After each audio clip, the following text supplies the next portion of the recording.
WPEN HD1 Burlington, Philadelphia, Beasley Media Group station, broadcasting live from the Comcast Business Studio, powering possibilities. He's joining us on the Comcast Business Hotline. Every day in business is a big day. Let Comcast Business get you ready for what's next. And he's brought to us by Landis Block, right? Your very own jaw-dropping backyard paradise online at landisbc.com. Man, I got that all in 90 seconds. That is a mouthful, yeah. From the ESPN, our man Adam Schefter. Shefty, good morning.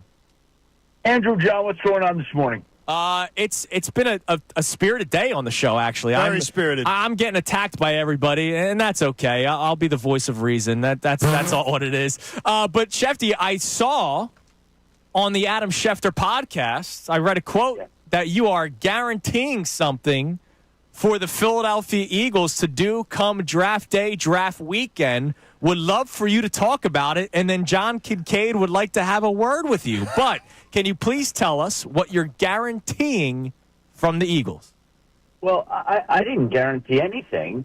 I don't know where this came from. I was actually in the city yesterday doing some work, and my boss texted me, "What did you say about the Eagles?" I said they have 20 picks over the next two drafts, and they would be the team that I'd be most confident in doing something during the draft, whether they're packaging picks to move up or trading for a veteran later in the draft. That was what I said. Now, I said, what did it say that I said? Because what you say and what it says you say are two different things oftentimes. So I think he told me something like the Eagles were trading for Tyreek Hill, which I never mentioned. No. That's not it was just it was portrayed as Adam's guaranteeing that the Eagles are going to be making trades at the draft. And I said, did Adam also guarantee that the sun will come up and that water is wet? I said, that didn't sound like the in. Well, look, we expect you to know the inside skinny. That's not the inside skinny. Well, all I said was that they've got 20 picks, that they are the team that's most likely to be moving around and making things happen on draft weekend. That's what I said. Then there you go. Yeah. I mean, and that should be the case, right? Absolutely, with all the picks they have and the needs that they have. Yeah. And there are needs. I mean, I think people forget that sometimes. They've been so successful and so productive and have such a high winning percentage that people forget that they lost a lot of key players on the defensive side of the football, a lot. And there are definite holes that they're going to have to fill here in the coming weeks. And they've got ammunition. They got 8 picks this year, I guess 12 next year. And I think they're gonna be of the mind to move some of those picks and make some things happen here. The idea of moving in a draft, you have to have draft and you have to have trade partners and everything. Do you believe this is going to be one of those active trade type drafts? Well, we haven't seen much of it yet, and it's the latest we've gone without a team moving its first-round pick since 1993. Every team right now, every team in the NFL currently is scheduled to have its initial first-round draft pick. Now, the last time that this happened, this late, was 1993, when 5 days before the draft, the Kansas City Chiefs traded their first-round draft pick to the 49ers for Joe Montana. And since then, this is the latest that we've had all the teams keep their first-round draft picks. So we're talking about 32 years of basically moves and what's happening. It haven't happened this year. And I think the reason it hasn't happened this year is because people view this quarterback class as mid.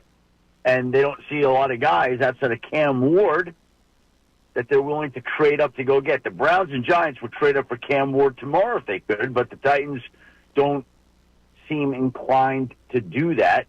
And it feels like Tennessee's going to stick at 1 and make the pick.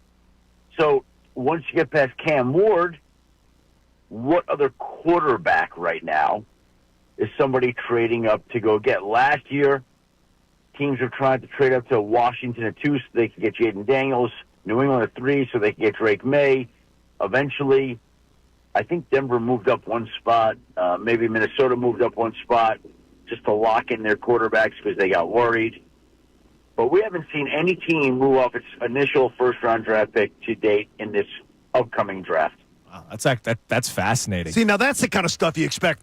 From Adam Schefter. Damn the boss right. should call you about that stuff. Yeah, now that's the good stuff. All right, real quick, Schefty, as we're speaking with Adam Schefter here on the Comcast Biz Hotline, for your chance to win $1,000, the keyword today is league, League. Again, the keyword is league. Adam, you are eligible, but don't text and drive. Yeah. Okay, you got it. I just did, but all right. There you go. All right, so Schefty, we're having an April 9th football discussion today. All right, as we're getting closer to the NFL draft, 2 weeks and a day from the first round of the NFL draft. But earlier this morning, I'm asking the audience the question of what the mindset will be for fans going into the 2025 season. Because the last time the Eagles won the Super Bowl, Philadelphia softened up a little bit after the Eagles won the Super Bowl. And I'm wondering, will it be different this time? This then led to another conversation where I said it is crazy to say Super Bowl or bust, and I am being attacked for it. Yeah, he's getting attacked viciously because I don't understand when you win the Super Bowl and Las Vegas looks at everything and goes, man, you're loaded. You should beat those expectations. Run towards the expectations, not from them. I'm being attacked for saying NFC Championship game. As if that's like something that's nothing. You didn't accomplish anything this year. So we would like to get your input on this, Schefty, when it comes to this Super Bowl or bust conversation. Well, I always think that, when you're coming up for Super Bowl win like they are, and you're set up to have another good year like they are, although they do have holes to fill here, I don't like to say, okay, it's this or that, like this or it's a bust. Like, to me, it's a good season when you see it. 2 seasons ago, they had a crappy season. Last year, they had a great season. You could just watch them steamrolling through people. Yes, there were issues. Yes, they had things they had to overcome, but they were good. You could just watch it. You felt like they were going to make plays when they needed to make plays, and they did. And they were a tough outfit. I don't know. Like, I'm not going to say they have to win the division or go to a conference championship or the Super Bowl, whatever it is, to represent a good season. You just sort of know when you see it. It's like charisma, right? Like, how do you define charisma? You got it. But here's what I'm going to say to you, though, is that you need to, right now, this fan base, we're not used to this, Adam. We're used to being little brother to New York and everybody wanting to be just the underdogs, put on the underdog masks, replay a movie from the 70s and be Rocky. I think we have to lean in to the expectations of being the best franchise right now in the NFL, the defending champs, and that anything less than that, I don't think is even respectful towards the Eagles. Well, they are the defending champs. And by the way, outside of maybe the Chiefs, they've been the best organization in football for years now. Like, they look at their record. If we add up the one-loss records over the last 5, 6, 7, 8 years, going back to the year they won the Super Bowl, would anybody have a better one-loss record than them? Not many. Not many. So, look, at the very least, they've been a top team.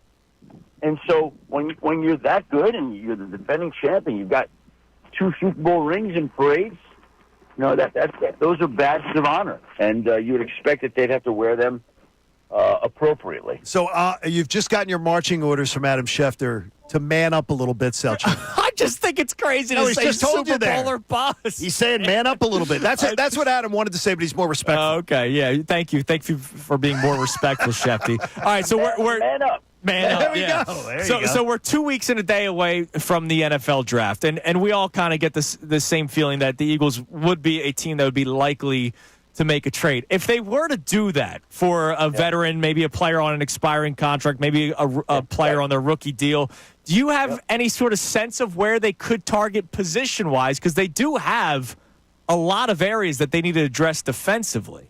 Howie Roseman, is he more of a veteran cornerback guy, veteran edge rusher guy? What's your feel on that, Schefty? I don't know that they. I mean, I don't know who the guy's going to be right now. I can tell you that, right? But what I would say is that they lost 3 players along their defensive front. They lost Brandon Graham. They lost Josh Sweat. They lost Milton Williams. They lost 3 players in their secondary. They lost Isaiah Rogers. They lost Darius Slay, and they lost somebody else. They lost, N'Kobe Dean is still getting over his injury. They lost Aaron Burks. Like they lost a lot of people. So when you say who they're going to acquire as a veteran, it's a question of who's available, right. and I don't know who that's going to be right now. And by the way, sometimes a team will draft a corner in round 1. I'm like, you know what? Let's move up this guy. That was like the Lions with Jahmyr Gibbs and DeAndre Swift a few years ago at running back. Was that the same year? I don't remember if it was the same year that they drafted Gibbs. They drafted Gibbs, and they already had Montgomery, and so they then parted ways with DeAndre Swift. That's what you're talking about. Yeah, Those are the kinds of things that happen. So, look, I can tell you that they're going to be scouring teams and getting ready for those types of things because that's what they can do. That's the ammunition that they have, and that's the position that they're in. And I would expect that they'll do something like that. Awesome. Shefty, listen, man, we appreciate the time as always. Appreciate you telling Andrew to man up. Yeah. That was big. Man up, Andrew. Yeah. What would Mort have said to him? What would Chris Mortensen have said to him? It would have been a lot more colorful. Absolutely. Whatever it was, he would say man up and with profanity, and he'd be laughing, and he'd be making fun of you. I can't believe saying NFC Championship game or bust is being a wussy these days. You're a bit of a wussy. It's unbelievable. Shefty, listen, man, we appreciate the time as always. We'll talk to you next week. Guys, have a great week. We'll talk next Wednesday. Thanks, man. There he is, Adam Schefter on the Comcast Business Hotline, brought to us by our friend Atlantis Block. Create your very own jaw-dropping backyard paradise online at AtlantisBC.com. Mort used to say, if this conversation goes any further,